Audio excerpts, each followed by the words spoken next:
the misty heart of Dublin, a vibrant young woman, Clara Desmond, vanishes after a night at the Gaiety Theatre, leaving behind a sapphire brooch and a trail of secrets. Miss Jane Marple, the unassuming spinster with a razor-sharp mind, arrives from Chipping Norton to unravel the mystery. A cryptic note, a man in a grey scarf, and a pawned heirloom point to betrayal, danger, and a hidden gambling ring. As Marple weaves through the shadows of Merrion Square and Stephen's Green, she uncovers a web of fear and deception. Will she find Clara before the truth is lost forever? Chapter 1. The Letter from Dublin. The late September light slanted through the mullioned windows of Miss Jane Marple's cottage in Chipping Norton, a village that bore the gentle charm of England's countryside, with its stone walls and hedgerows now tinged with autumn's amber. Miss Marple sat in her favourite armchair by the hearth, her slender fingers moving deftly with knitting needles, crafting a delicate shawl of pale blue wool. The fire crackled softly, and the ticking of the mantel clock lent a rhythm to the quiet afternoon. On the rosewood table beside her lay a letter, its envelope creased and bearing the unfamiliar postmark of Dublin, Ireland. The handwriting, elegant but hurried, had caught her eye that morning when the postman delivered it, and now its contents stirred something in her usually serene mind. The letter was from Mrs. Eleanor Fitzgerald, a name that tugged at the edges of Miss Marple's memory. Eleanor, she recalled, had been a shy, studious girl at the boarding school they both attended decades ago, a girl with a penchant for poetry and a nervous habit of twisting her handkerchief. They had not corresponded in years, yet here was Eleanor's voice reaching across the Irish Sea, urgent and pleading. Miss Marple adjusted her spectacles and reread the letter. Her lips pursed as she absorbed its gravity. "My dear Jane," it began, "I write to you in great distress, hoping your keen mind might unravel a mystery that has left me sleepless. My niece, Clara Desmond, a dear girl of 25, vanished 3 nights ago after an evening at the Gaiety Theatre. The Dublin Garda have been informed, but their efforts seem half-hearted, and I fear they dismiss Clara as a wayward young woman who will soon return. I know better. Clara is not flighty. She is sensible, spirited, and deeply loved. Something is terribly wrong. You always had a gift for seeing what others miss. Please, Jane, come to Dublin. I'm at my wit's end." Miss Marple set the letter down. Her knitting paused as she gazed at the fire. Clara Desmond, she mused, was unknown to her, but Eleanor's description painted a vivid picture. A young woman of intelligence and vitality, suddenly gone without a trace. The Gaiety Theatre, Eleanor had written, was where Clara was last seen, leaving with her fiancé, Dr. Patrick Walsh, and a friend, Miss Beatrice Lynch, after a performance of Oscar Wilde's The Importance of Being Earnest. They had parted ways outside, and Clara had not reached her aunt's home on Merrion Square. No note, no sighting, no clue, save for Eleanor's insistence that Clara would never leave without word. The details, sparse as they were, intrigued Miss Marple. She had a knack for sensing the undercurrents beneath human behaviour, honed by years of observing the small dramas of Chipping Norton. A disappearance, she knew, was rarely simple. People vanished for reasons, fear, shame, or something more sinister. She recalled a case in her village years ago when a young seamstress had disappeared after a quarrel with her lover, only to be found hiding in a neighbouring town, fleeing a secret debt. Clara's case, however, felt different, weighted with an urgency that Eleanor's words could not fully conceal. Miss Marple rose, smoothing her tweed skirt, and crossed to the window.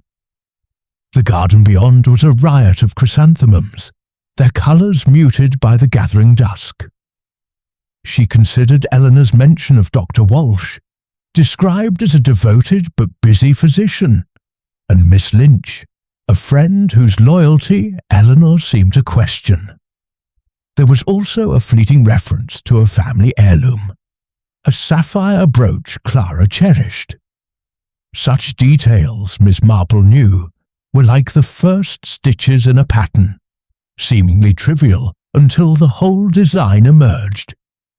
She returned to her chair and took up her knitting, her mind turning over the possibilities. Dublin was unfamiliar territory, a city of grand squares and bustling quays, far removed from Chipping Norton's quiet lanes.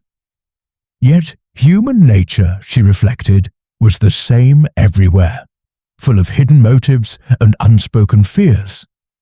Clara's disappearance might stem from a lover's tiff, a financial tangle, or something darker, perhaps tied to that brooch or the company she kept.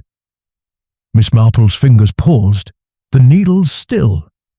She would go to Dublin, not out of sentiment for Eleanor, but because a puzzle had presented itself, and her curiosity, sharp as ever, demanded she solve it. That evening she penned a reply to Eleanor, promising to arrive by the next afternoon's train and steamer.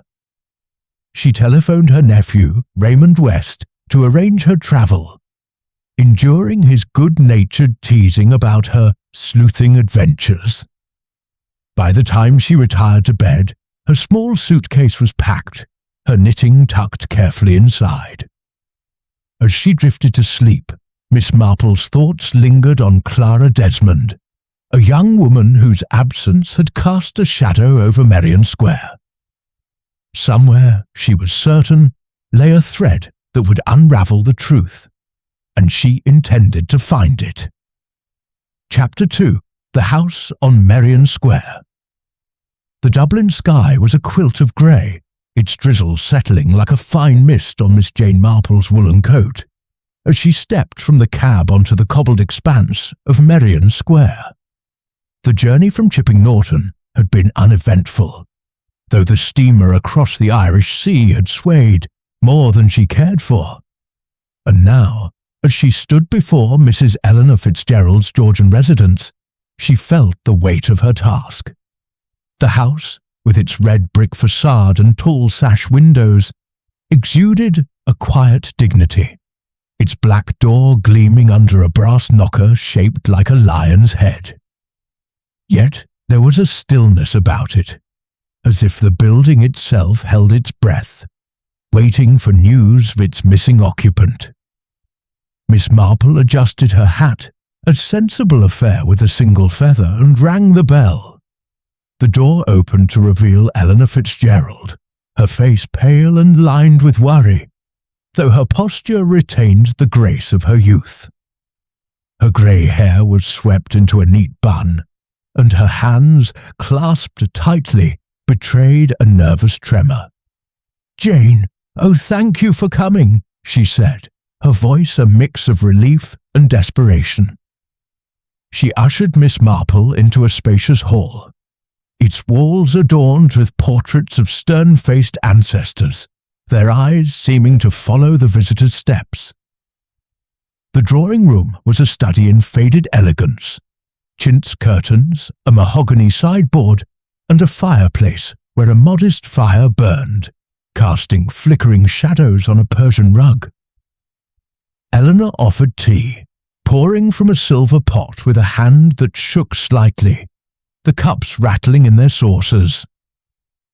As they sat, Miss Marple observed her old school friend with the quiet attention she reserved for those in distress. Eleanor's eyes, once bright with poetic fervour, were now clouded with fear, and her fingers twisted a lace handkerchief, a habit unchanged since their school days. "Clara is the light of my life," Eleanor began, her her voice low but steady. "Since her parents died in that dreadful accident last year, she's lived here with me. She's so full of spirit, Jane. Always sketching, always laughing. She loves the theatre, the park, her friends. But now—" Her voice broke, and she pressed the handkerchief to her lips. 3 days, and not a word. The guards say she might have run off, but I know Clara. She would never leave without telling me." Miss Marple sipped her tea, a delicate blend with a hint of bergamot, and nodded encouragingly. "Tell me about her," she said gently, her tone inviting confidence. "Her habits, her friends, anything that might help." Eleanor described Clara Desmond with the fondness of a doting aunt. A young woman of 25, Clara had dark hair that fell in soft waves, green eyes that sparkled with mischief, and a talent for sketching that captured Dublin's vibrancy. She spent mornings in Stephen's Green, her sketchbook filled with studies of trees and passers-by, and afternoons at the Gaiety Theatre, where she was a regular patron. Her evenings were often spent with Dr. Patrick Walsh, her fiancé, a physician at St. Vincent's Hospital, or with Miss Beatrice Lynch, a friend from her school days. "They were inseparable," Eleanor said, though her brow furrowed. "Though lately Beatrice seemed distant. I can't quite explain it." Miss Marple noted the hesitation, filing it away like a card in a catalogue. "And Dr. Walsh?" she prompted, her voice as soft as the ticking of the ormolu clock on the mantel. "Patrick is devoted to Clara," Eleanor said, but her tone wavered. "He's a fine man, respected in his work, but he's been so busy at the hospital. Clara mentioned they'd quarrelled, not seriously, mind you, about his long hours. She felt neglected, I think." Eleanor's eyes darted to the window, as if expecting Clara to appear on the square below. The night she vanished, they were at the theatre with Beatrice. Clara wore her green coat and that sapphire brooch she loved, a family heirloom from her mother. I keep thinking, if only she'd stayed with them. Miss Marple's eyes, sharp behind her spectacles, caught the flicker of doubt in Eleanor's face. Quarrels, however minor, could be significant, she knew, especially when they preceded a disappearance. In Chipping Norton, she had once unravelled a case where a young man's absence was tied to a seemingly trivial spat with his fiancée, only to reveal a deeper betrayal. She set her teacup down and asked, "Might I see Clara's room? It may tell us something." Eleanor led her upstairs, the oak staircase creaking under their steps. Clara's room was on the second floor, overlooking the square, its walls papered in a soft rose pattern. The bed was neatly made, a quilt of patchwork squares folded at its foot. A dressing table held a silver brush and a small mirror, beside which lay a single glove, embroidered with violets in fine silk thread. Miss Marple picked it up, noting its mate was missing, a sign perhaps of haste or interruption. On the desk sat a stack of sketchbooks, their pages filled with vivid drawings, the Liffey's shimmering waters, the arches of Trinity College, a child feeding ducks in the park. Each stroke spoke of Clara's keen eye and steady hand. A photograph in a silver frame caught Miss Marple's attention. It showed Clara and Patrick at a charity ball, she in a sapphire blue gown, he in evening dress, both smiling broadly. Yet there was something in Clara's expression, a tightness around the mouth, that suggested not all was well. Miss Marple turned to Eleanor. "This brooch she wore," she said, "was it valuable?" "Oh yes," Eleanor replied, "a sapphire set in gold, passed down from Clara's grandmother. She wore it always, pinned to her coat or dress." I noticed it was gone when I checked her room after she didn't come home." Her voice trembled, and she clutched the door frame for support. Miss Marple nodded, her mind turning over the details like pieces of a jigsaw. A missing glove, a cherished brooch, a quarrel with a fiancé, a friend's withdrawal. These were not random, she felt, but threads in a pattern she could not yet see. She recalled a case in her village where a stolen necklace had led to a young woman's flight, driven by fear of scandal. Could Clara's brooch be a key, or merely a distraction? As they returned to the drawing room, Eleanor mentioned a neighbour, Mrs. O'Shea, who had seen Clara leave for the theatre that evening, her green coat bright under the street lamps. "She looked happy," Eleanor said, but Mrs. O'Shea thought she seemed in a hurry, as if late for something. Miss Marple made a mental note to speak with Mrs. O'Shea, whose penchant for watching the square might yield more than gossip. The afternoon waned, and Miss Marple declined Eleanor's offer to stay for supper, citing a need to settle at her guest house nearby. As she stepped into the damp air of Merrion Square, the gas lights were just beginning to glow, casting long shadows on the pavement. She walked slowly, her umbrella raised against the drizzle, her thoughts circling Clara Desmond. A young woman, vibrant and loved, did not vanish without reason.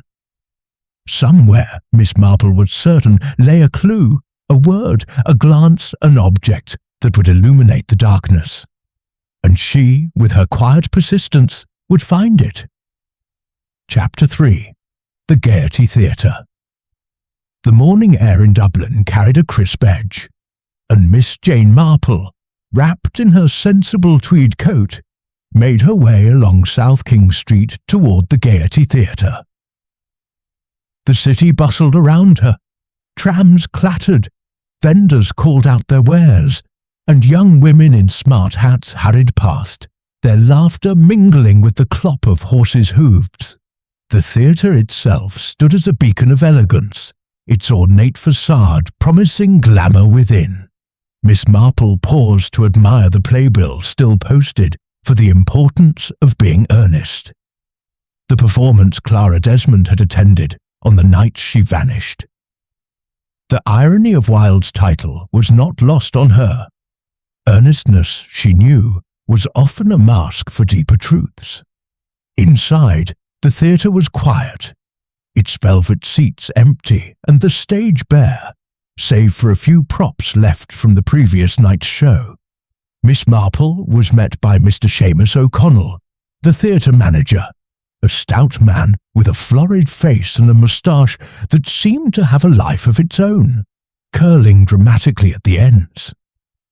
His manner was cordial, but tinged with impatience, as if he resented the intrusion of a mystery into his well-ordered domain.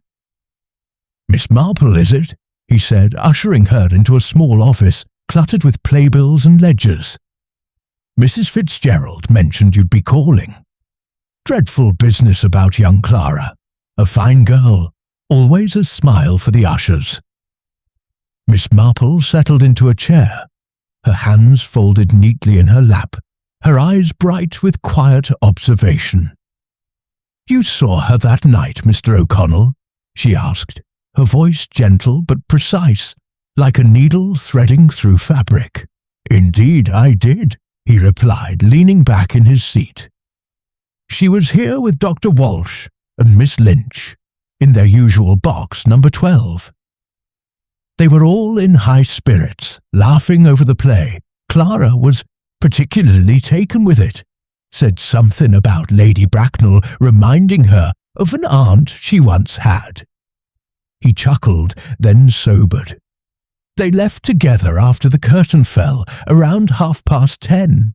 I saw them step onto the street, heading toward Grafton. That's the last I know." Miss Marple nodded, her mind cataloguing the details.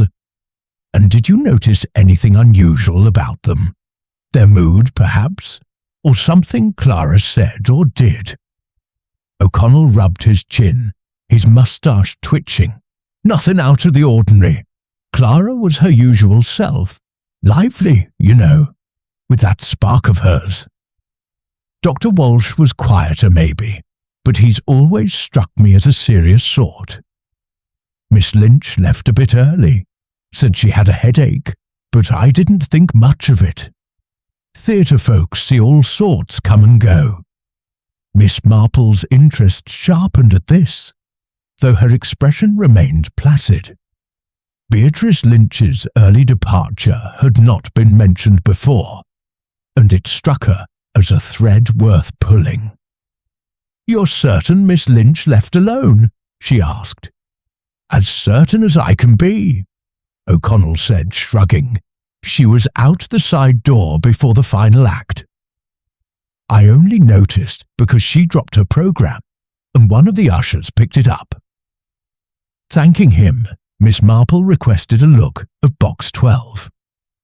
The usher, a young lad with freckles and a nervous air, led her to the balcony, where the box overlooked the stage in plush isolation. She ran her gloved hand along the railing, imagining Clara there, her green coat draped over the chair, the sapphire brooch glinting under the gaslights.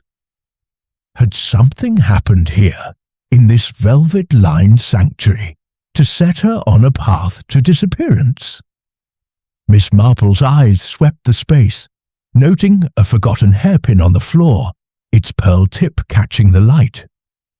She pocketed it discreetly, a small clue that might mean nothing, or everything.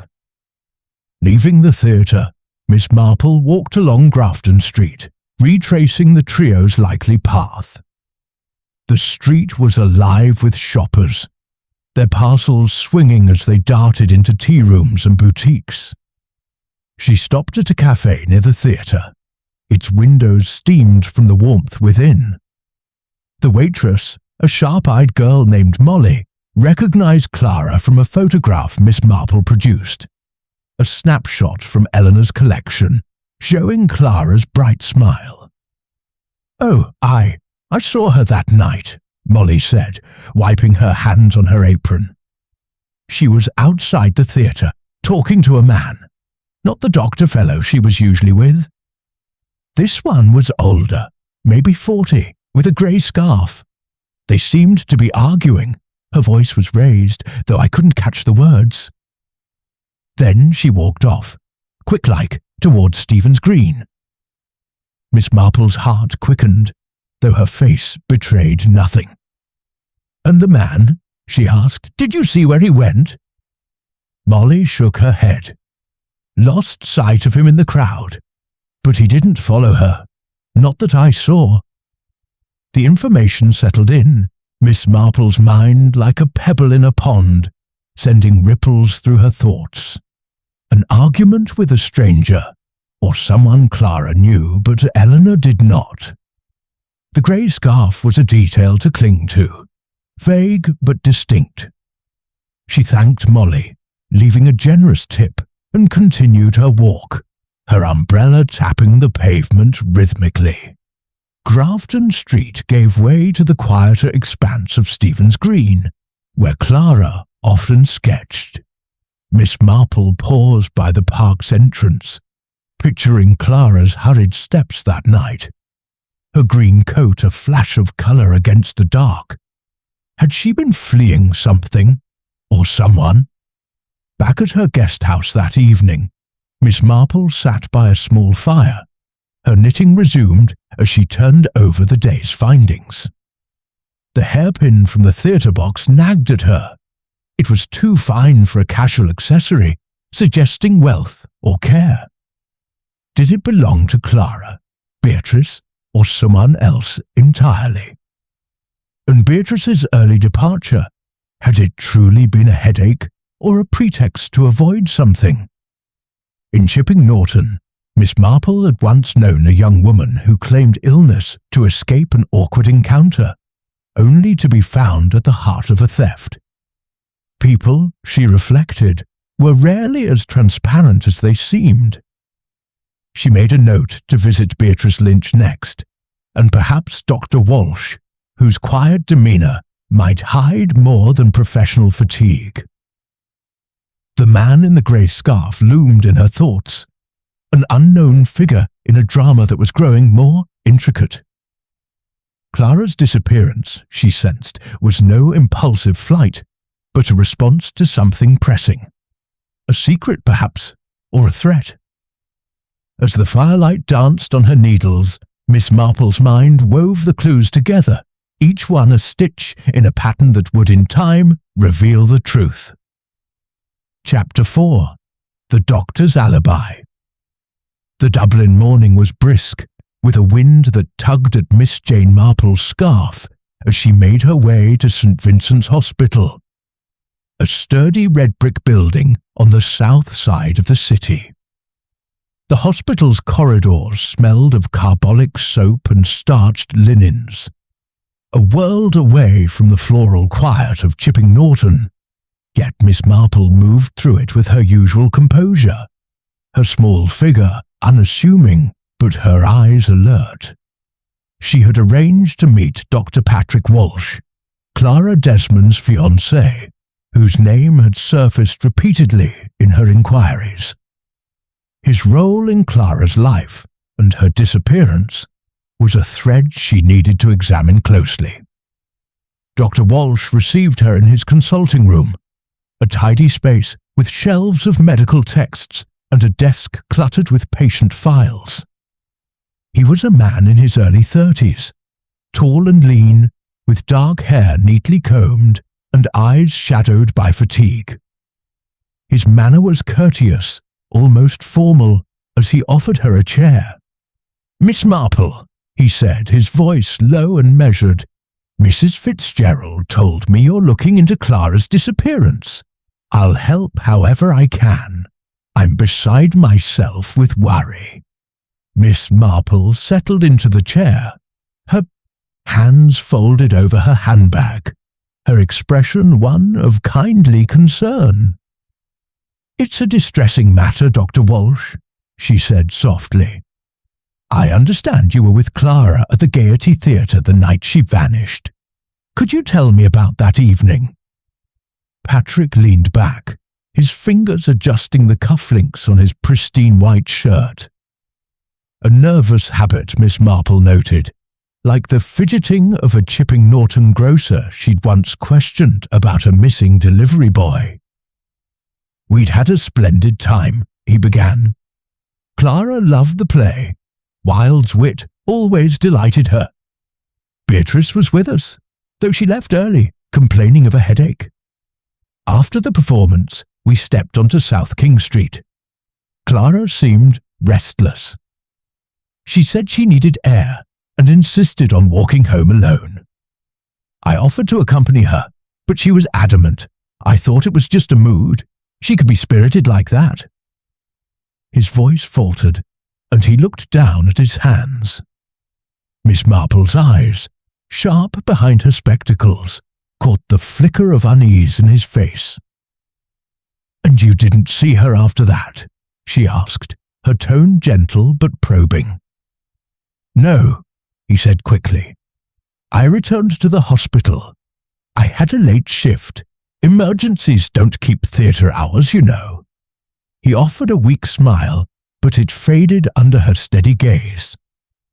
She nodded as if satisfied, though her mind was already turning.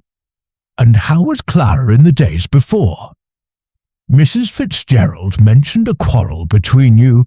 Nothing serious," she said, "but perhaps you could clarify."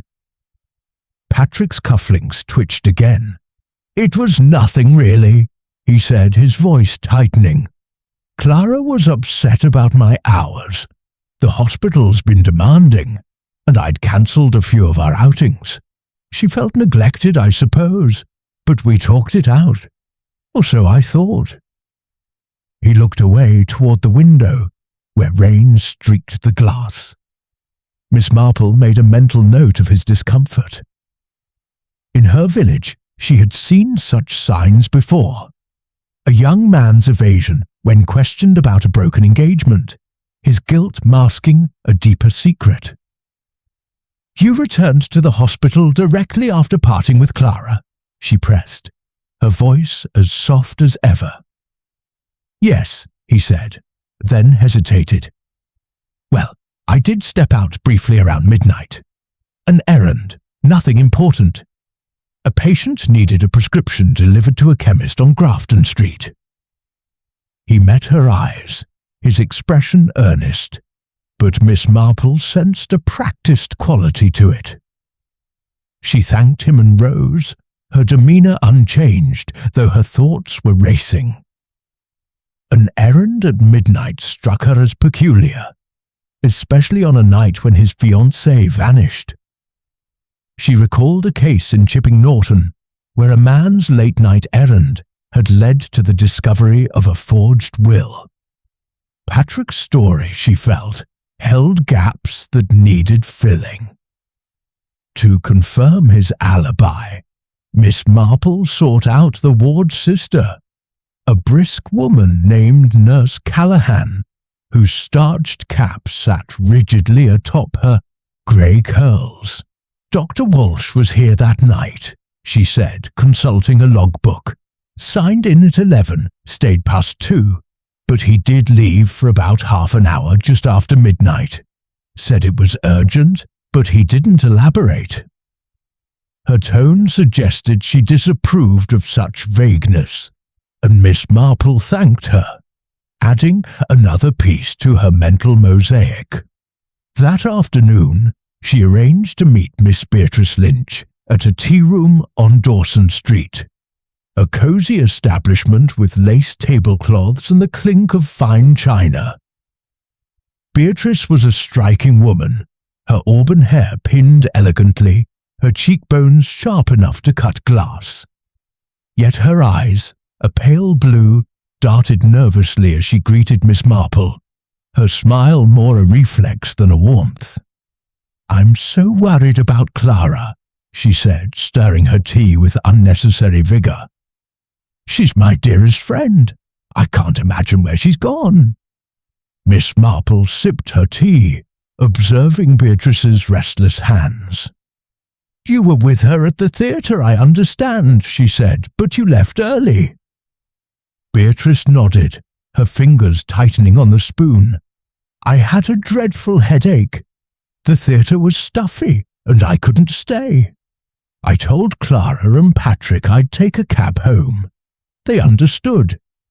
Her voice was smooth, but Miss Marple caught a tremor beneath it. "And how did Clara seem that evening?" she asked, her tone as unthreatening as a village gossip's. "Happy, I thought," Beatrice said, then paused, though she'd been different lately, secretive almost. She'd cancel plans at the last minute, or she'd be distracted, scribbling in that sketchbook of hers. I asked her once, but she brushed it off. Beatrice's eyes flicked to the window, avoiding Miss Marple's gaze. Miss Marple nodded, her mind noting the discrepancy. Eleanor had described Beatrice as distant, yet Beatrice claimed Clara was the one acting strangely. Someone, she suspected, was not being entirely truthful. She recalled a Chipping Norton girl who had lied about a friend's behaviour to cover her own indiscretions. "Did you see Clara after you left the theatre?" she asked casually. "No," Beatrice said too quickly. "I went straight home." Her teacup rattled as she set it down, and Miss Marple's eyes narrowed imperceptibly. Thanking Beatrice, Miss Marple left the tea room, her umbrella shielding her from the persistent drizzle. The day's interviews had painted a picture of Clara caught in a web of strained relationships. Patrick's unexplained errand, Beatrice's evasive manner, and the mysterious man in the grey scarf from the cafe's account. Each clue was like a stitch in her knitting, incomplete but essential to the pattern. As she walked back to her guest house, the Dublin streets alive with evening chatter, Miss Marple felt the threads beginning to align. Clara's disappearance, she sensed, was tied to secrets her companions were reluctant to share. Tomorrow, she resolved, she would visit Stephen's Green, where Clara's sketches and perhaps her secrets might hold the next clue. Chapter 5. A Clue in Stephen's Green. The morning sun broke through Dublin's clouds, casting a soft glow over Stephen's Green, where Miss Jane Marple walked slowly along the gravel paths, her umbrella tucked under her arm like a faithful companion. The park was a haven of green amidst the city's bustle, its lawns dotted with early risers, nursemaids with prams, gentlemen reading newspapers, and children chasing pigeons with gleeful shrieks. Miss Marple's eyes, keen as ever, took in the scene, but her thoughts were fixed on Clara Desmond, who had spent so many mornings here with her sketchbook.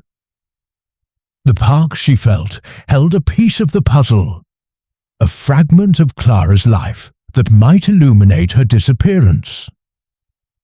She settled on a bench near a small pond, where ducks glided serenely, and opened the photograph of Clara she carried, borrowed from Eleanor Fitzgerald's collection.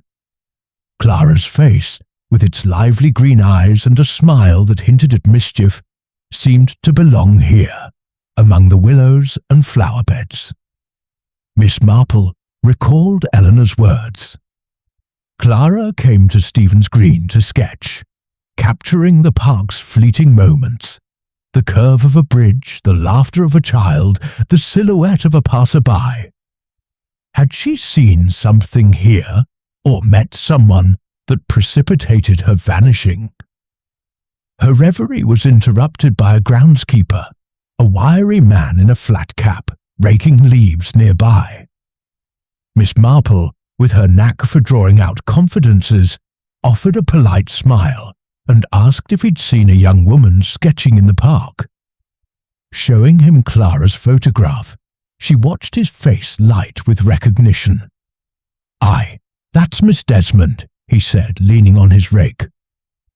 "She was here often, always with her pencils and book. Last I saw her was the morning before she went missing. She was over by the gazebo, talking to a man. Looked like a proper row, it did." Miss Marple's interest quickened, though her expression remained placid, like a chipping Norton spinster gossiping over tea. "A row?" she prompted gently. "Could you describe the man?" The groundskeeper scratched his chin. Tallish, middle-aged, maybe 40. Wore a grey coat and a scarf. Grey too, I think. Couldn't hear what they said. But Miss Desmond was waving her hands, all upset. He stood there, calm-like, but you could tell he was trying to hush her. She stormed off toward the Fusiliers' Arch after. Miss Marple nodded, her mind slotting this new detail into place. A man in a grey scarf, arguing with Clara outside the theatre, and now here, in the park, the day before she vanished. The coincidence was too stark to ignore. She thanked the groundskeeper, slipping him a shilling, and walked toward the gazebo, a delicate structure of white latticework surrounded by rose bushes. She pictured Clara there, her sketchbook forgotten as she confronted this mysterious figure. Was he a friend, a foe, or something else entirely? In her village, Miss Marple had once uncovered a blackmail scheme, when a young woman's heated exchange in a churchyard led to a trail of threatening letters. Could Clara have stumbled into a similar tangle? Sitting on another bench, Miss Marple opened one of Clara's sketchbooks, which Eleanor had lent her. The pages were filled with vivid scenes.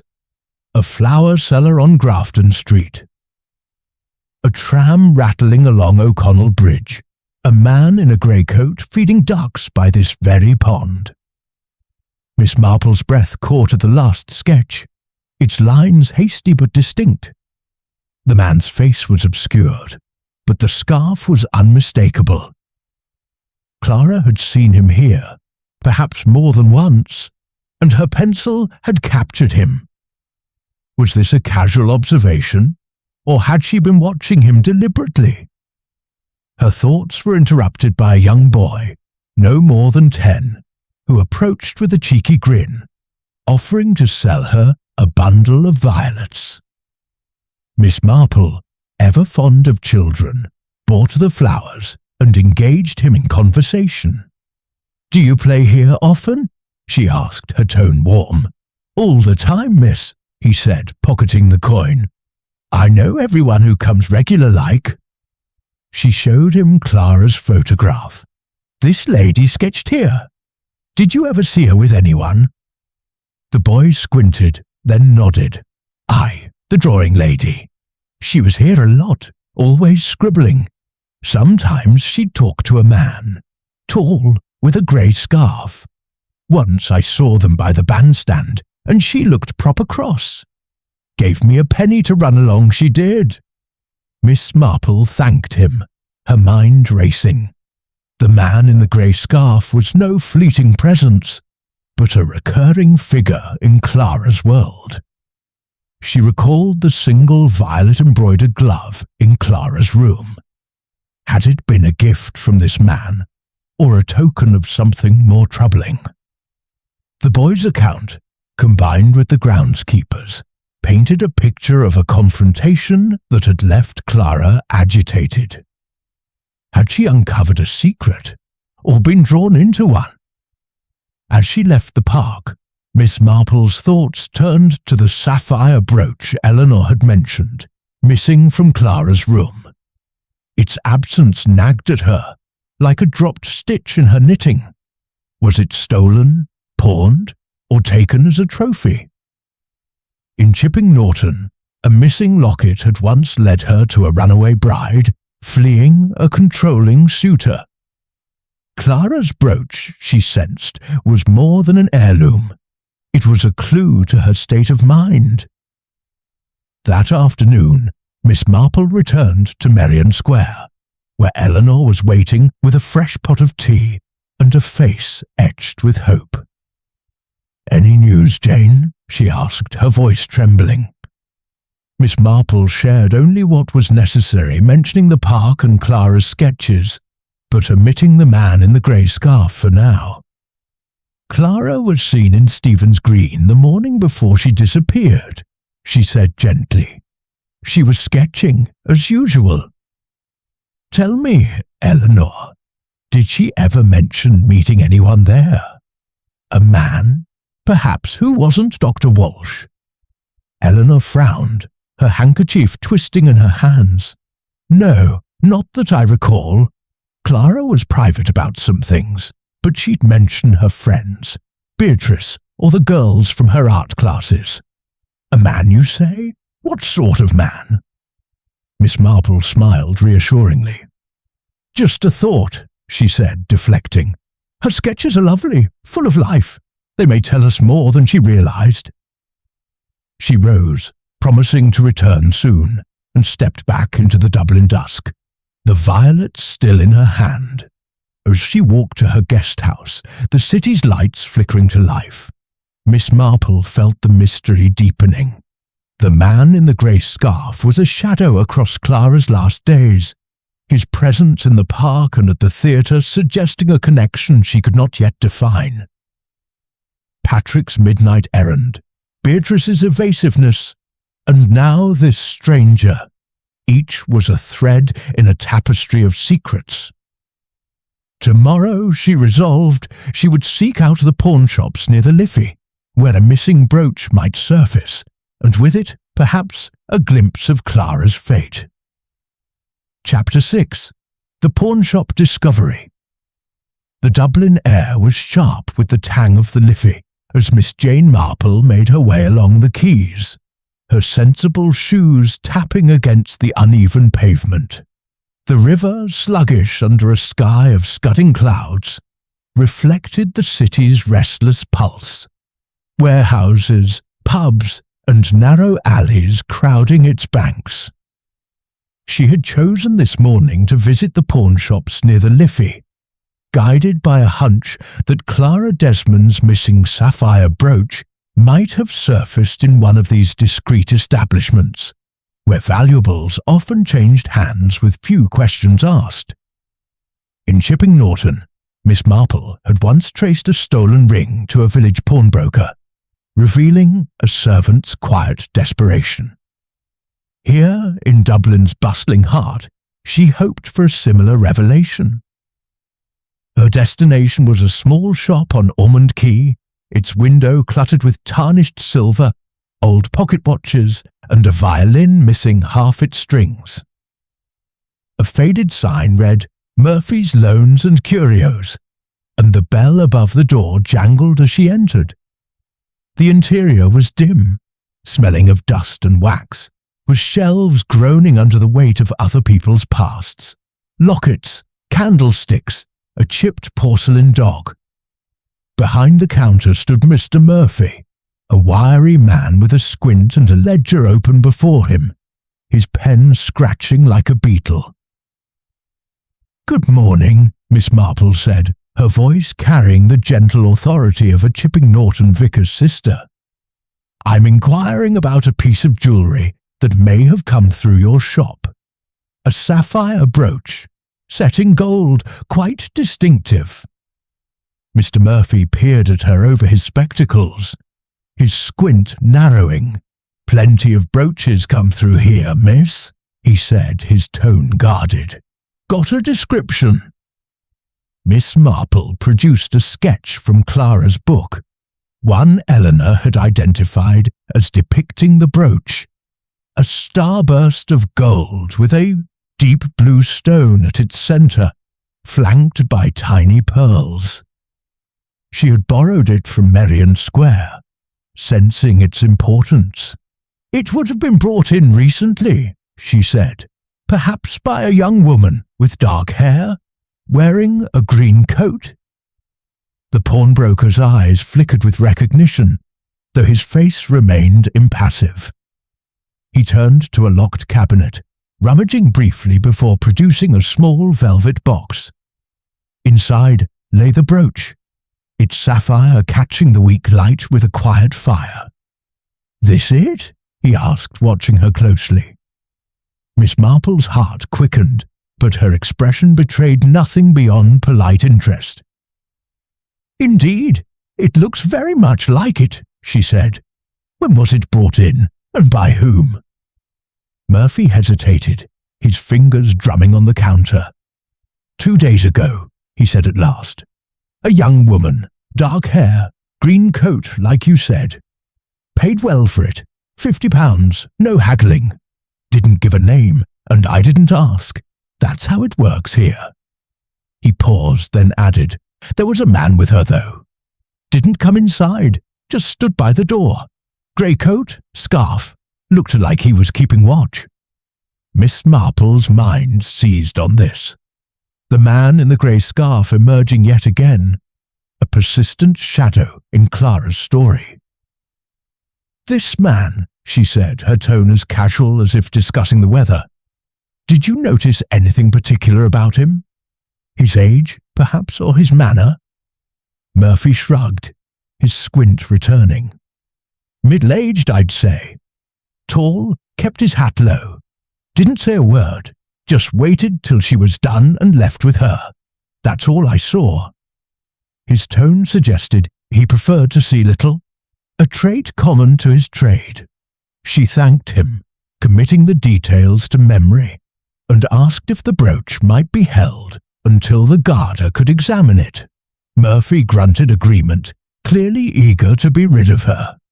As she stepped back onto the quay, the river's chill seeping through her coat, Miss Marple felt the weight of this discovery. Clara, or someone posing as her, had pawned the brooch 2 days after her disappearance, a sign she was alive, or that someone wished to make it seem so. The man in the grey scarf, always at the edges, was no coincidence. He was a key, she was certain, to unlocking Clara's fate. Returning to Merrion Square, Miss Marple found Eleanor Fitzgerald in the drawing room, her hands clasped over a cup of tea gone cold. The older woman's face lit with hope at the sight of her guest, but Miss Marple shared only what was necessary, mindful of Eleanor's fragile nerves. "The brooch has been found," she said gently, "at a pawnshop by the Liffey. It seems Clara, or someone resembling her, sold it 2 days ago." Eleanor gasped, her handkerchief fluttering to her lap. "Clara? Alive? But why would she sell it? That brooch was her mother's. She cherished it." Miss Marple nodded, her eyes kind but searching. "It's possible she needed money quickly," she said. "Tell me, Eleanor, did Clara ever speak of financial troubles, or of anyone who might have pressed her for money?" Eleanor shook her head, bewildered. She had a small inheritance from her parents, enough to live comfortably here. She never mentioned debts or troubles, but... She hesitated, her brow furrowing. She did seem preoccupied lately, always checking her letters as if expecting something. "I thought it was wedding plans with Patrick, but now I'm not sure." Miss Marple's thoughts turned to the sketchbook, the man in the grey scarf, and the arguments reported in the park and outside the theatre. Clara's preoccupation suggested a burden, a secret perhaps, or a threat. In Chipping Norton, Miss Marple had once helped a young woman who sold her jewellery to escape a blackmailer's demands. Could Clara have faced a similar pressure, forcing her to part with her prized brooch? She asked to see Clara's recent letters, hoping for a clue. Eleanor fetched a small bundle from Clara's desk, tied with a ribbon. Most were mundane. Invitations to tea, a note from Beatrice about a concert. But one, unsigned and written in a bold hand, stood out. "Meet me at the usual place. We must settle this." The paper was plain. The postmark Dublin, dated the day before Clara vanished. Miss Marple slipped it into her handbag, her mind racing. The usual place could be Stephen's Green, the theatre, or somewhere else entirely. And the writer? Could it be the man in the grey scarf? As she left Merrion Square, the Dublin sky darkening with the threat of rain, Miss Marple felt the mystery tightening like a knot. The pawned brooch, the cryptic note, the persistent stranger, all pointed to a Clara caught in a web she could not escape. Tomorrow, she resolved, she would confront Patrick and Beatrice again, their stories fraying under scrutiny. For now, she walked back to her guest house, the Liffey's murmur echoing her thoughts. Clara was out there somewhere, and the truth, like the river, would eventually find its course. Chapter 7. The Truth Unravels. The drawing room of Eleanor Fitzgerald's home on Merrion Square was bathed in the soft glow of gaslights, their flicker casting delicate shadows across the chintz curtains and polished mahogany. Miss Jane Marple sat in her usual armchair, her knitting folded neatly in her lap, her eyes as bright and observant as a sparrow's. She had invited Dr. Patrick Walsh, Miss Beatrice Lynch, and Eleanor to join her for tea, a gathering she framed as a simple update on her inquiries. Yet her purpose was far from casual.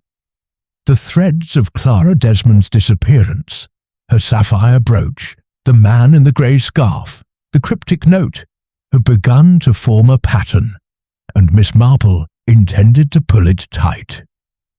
Eleanor poured tea with trembling hands, her face pale but hopeful, while Patrick sat stiffly, his cufflinks glinting as he adjusted them. A nervous tick Miss Marple had come to recognize. Beatrice, her auburn hair pinned tightly, perched on the edge of a chair, her teacup untouched, her eyes darting to the door as if longing to flee. The air was heavy with unspoken tension, the kind Miss Marple had felt in Chipping Norton parlours when secrets were about to spill. She began with her characteristic gentleness, her voice soft as she recounted her findings. Clara was seen outside the Gaiety Theatre, arguing with a man in a grey scarf, she said, her gaze resting lightly on Patrick. And the morning before she vanished, in Stephen's Green, she was seen again, in a heated exchange with a man of similar description. These moments, I believe, are not unconnected. Patrick's fingers froze on his cufflinks, his face paling, while Beatrice's teacup rattled faintly in its saucer. Eleanor gasped, clutching her handkerchief. "A man?" she said. "Who could it be? Clara never mentioned anyone like that." Miss Marple's eyes, kind but unyielding, moved to Beatrice. "There is also the matter of the sapphire brooch," she continued, "found in a pawnshop on Ormond Quay, sold 2 days after Clara's disappearance by a young woman in a green coat, accompanied by a man in a grey scarf. Miss Lynch, you left the theatre early that night, citing a headache. Yet you were seen near the pawnshop, were you not?" Beatrice's composure cracked, her hands trembling as she set her teacup down. I don't know what you mean," she stammered, her voice high. "I went home that night. I was ill." Miss Marple's smile was gentle, almost pitying. "My dear, people often think their secrets are safe, but small things betray them. A dropped program, a nervous glance. In my village, I once knew a young woman who claimed illness to avoid a difficult truth. It never ends well to hide from it." Beatrice's eyes filled with tears, and she crumpled, her voice breaking. "It was Clara's idea," she sobbed. "She came to me that night, after the theatre. She was frantic, said she'd discovered something awful about Patrick. He was mixed up in a gambling ring, using the hospital to move money, debts, payoffs, I don't know the details. She wanted to leave Dublin, to get away from him and his associates. She needed money, so we pawned the brooch together. I went with her to the shop, but she was supposed to meet me later, near Stephen's Green. She never came." Eleanor gasped, her hand flying to her mouth, while Patrick's face hardened, his jaw tight. Miss Marple turned to him, her gaze steady. "Dr. Walsh, your errand that night, around midnight, what was it? You left the hospital despite your shift. Where did you go?" Patrick's eyes met hers, and for a moment she saw a flicker of defiance, quickly replaced by resignation. "I tried to protect her," he said, his voice low. "Clara found out about the gambling ring. I didn't want her involved, but she overheard me talking to someone at the hospital. She threatened to go to the Garda, to expose everything. I followed her after the theatre, tried to reason with her on Grafton Street. She was furious, said she couldn't trust me anymore. She ran off into the night. I swear, I didn't harm her." Miss Marple nodded, her mind piecing together the fragments. "And the man in the grey scarf?" she asked softly. "The one seen with Clara in the park and at the pawnshop?" Patrick's shoulders slumped. "That was Liam Doyle," he admitted. "He's part of the ring. A dangerous man, one of their enforcers. Clara must have confronted him in the park. She'd seen him at the hospital, making threats about unpaid debts. I think she was trying to scare him off, to protect me. But after our argument, I don't know where she went." Beatrice, still weeping, nodded. She was terrified of Doyle. That's why she wanted to leave. She thought he'd come after her if she stayed. Miss Marple's thoughts raced, the pattern now clear. Clara, caught between her fiancé's secrets and a dangerous man's threats, had fled, not impulsively, but out of fear. The brooch, pawned for cash, suggested a plan to escape Dublin entirely. Yet her failure to meet Beatrice hinted at a disruption, perhaps Doyle's interference or another unseen force. In Chipping Norton, Miss Marple had once unravelled a case where a young man fled after crossing a local smuggler, his disappearance orchestrated to silence him. Clara's situation, she sensed, was chillingly similar. Eleanor, tears streaming down her face, clutched Miss Marple's hand. "Is she alive, Jane? Please, tell me she's safe." Miss Marple patted her hand, her voice calm. "I believe she is, Eleanor. Clara is resourceful, like many young women I've known. She's hiding, I think, until she feels safe." She did not mention the note from Clara's desk. "Meet me at the usual place," but it weighed on her mind. The usual place was likely Stephen's Green, where Clara had argued with Doyle. Had she gone to confront him again, or to meet someone else? As the gathering dispersed, Patrick and Beatrice subdued by their confessions, Miss Marple returned to her guest house, the Dublin night closing in around her. The man in the grey scarf, Liam Doyle, was the key, she felt, a figure whose shadow had driven Clara to desperate measures. Tomorrow, she would inform the Garda of Doyle's involvement, urging them to search for him. But her instincts told her Clara was not far, perhaps in Dublin still, or in a nearby town, waiting for the storm to pass. As she sat by her fire, her knitting needles clicking softly, Miss Marple felt the truth drawing closer, like a tapestry nearing completion, its final stitches ready to be set. Chapter 8. The Return. The morning light filtered through the lace curtains of Miss Jane Marple's guest-house room, casting intricate patterns on the worn oak floor. She sat at a small writing desk, her knitting set aside, as she penned a note to the Dublin Garda, detailing her findings about Liam Doyle, the man in the grey scarf, and his connection to the gambling ring that had ensnared Dr. Patrick Walsh.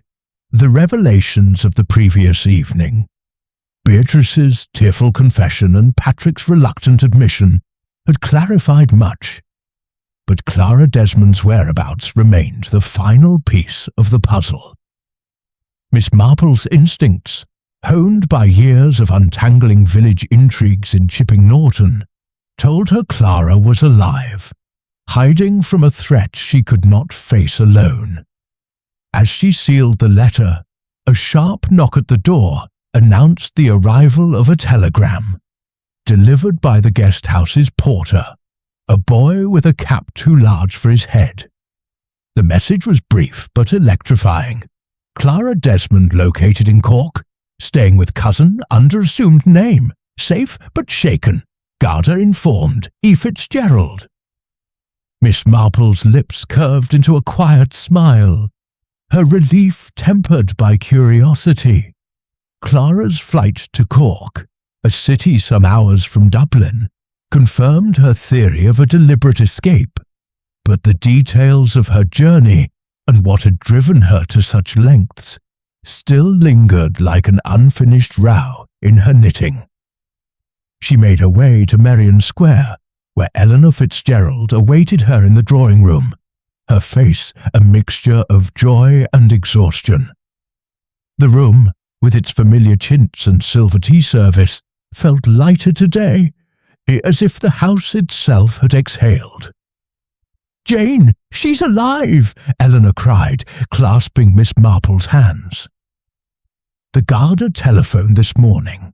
Clara's cousin Margaret found her at a boarding house in Cork, using the name Anne Carey. "She's coming home tomorrow." Miss Marple settled into her usual chair, her eyes warm but searching. "That is splendid news, Eleanor," she said.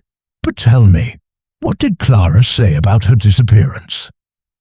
Eleanor's hands fluttered to her handkerchief. She was terrified, Jane. She told Margaret she'd overheard Patrick talking to that awful man, Doyle, you called him, at the hospital. He was demanding money, threatening Patrick's career. Clara confronted Patrick, and when he wouldn't explain, she went to Stephen's Green to meet Doyle herself, hoping to reason with him. But he was menacing, said she'd regret interfering. That night at the theatre, she argued with Patrick again, and when she saw Doyle watching her from the street, she panicked. She pawned the brooch for money and fled to Cork, fearing he'd come after her. Miss Marple nodded, the pieces falling into place like the final stitches in a pattern. The note in Clara's desk, "Meet me at the usual place," had been from Doyle, she surmised, luring Clara to the park for that fateful confrontation.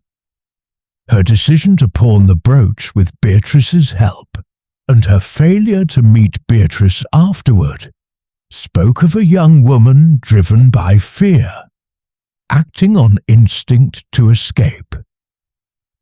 In Chipping Norton, Miss Marple had once helped a farmer's daughter who fled to a neighbouring village after a similar threat, her absence mistaken for foul play until the truth emerged.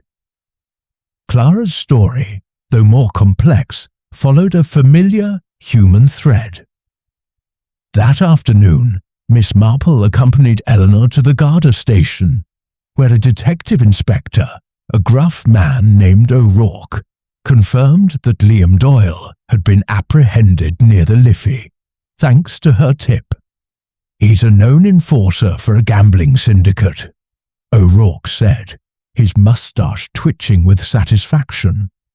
"Admitted to threatening Miss Desmond, but swears he didn't touch her. We're holding him on other charges, extortion mostly. Dr. Walsh is in for questioning too, but there's no evidence he harmed her." Miss Marple's thoughts turned to Patrick, whose involvement in the gambling ring, however reluctant, had set this chain of events in motion. His career, she suspected, would not survive the scandal, and his engagement to Clara seemed equally doomed. Beatrice, too, faced consequences. Her complicity in the pawnshop visit, though born of loyalty, had muddied the waters. Yet Miss Marple felt no triumph, only the quiet satisfaction of a mystery resolved. People, she reflected, often wove their own troubles, their fears and secrets tangling like wool left unattended. The next day Clara returned to Merrion Square, her dark hair dishevelled, but her green eyes bright with relief. She embraced Eleanor, tears mingling with laughter, and thanked Miss Marple with a sincerity that warmed the older woman's heart. "I was so frightened," Clara said, her voice soft. "I thought if I stayed, Doyle would hurt me, or Patrick. I just needed to get away until it was safe." Miss Marple patted her hand, her smile gentle. "You did what you thought best, my dear. Fear makes us all act in haste sometimes." She did not mention the violet-embroidered glove or the hairpin from the theatre box, small clues that had guided her thoughts but were no longer needed. The brooch, reclaimed from the pawnshop, was returned to Clara, its sapphire glinting like a promise kept. As Miss Marple prepared to leave Dublin, her suitcase packed and her knitting tucked inside, Eleanor pressed a small parcel into her hands. A lace shawl, exquisitely crafted, as a token of gratitude. "How did you know, Jane?" Eleanor asked, her eyes searching. "How did you see what we couldn't?" Miss Marple's smile was enigmatic, her voice soft as ever. "People are much the same, Eleanor, whether in Chipping Norton or Dublin. They hide their fears, but their actions, those little tells, betray them. A glove left behind, a sketch in a book, a nervous glance. They're like stitches, you see, and once you find the pattern, the truth comes clear. The train to the steamer carried her away from Dublin's spires, the city fading into a mist of green and grey. As she gazed out the window, her knitting needles clicking rhythmically, Miss Marple felt a quiet contentment. Clara was safe, Doyle was in custody, and the tangled threads of Merrion Square had been woven into order. The shawl in her bag, nearly finished, lay folded beside the violets from Stephen's Green, a reminder that even in the darkest mysteries, there was always a thread to guide one home.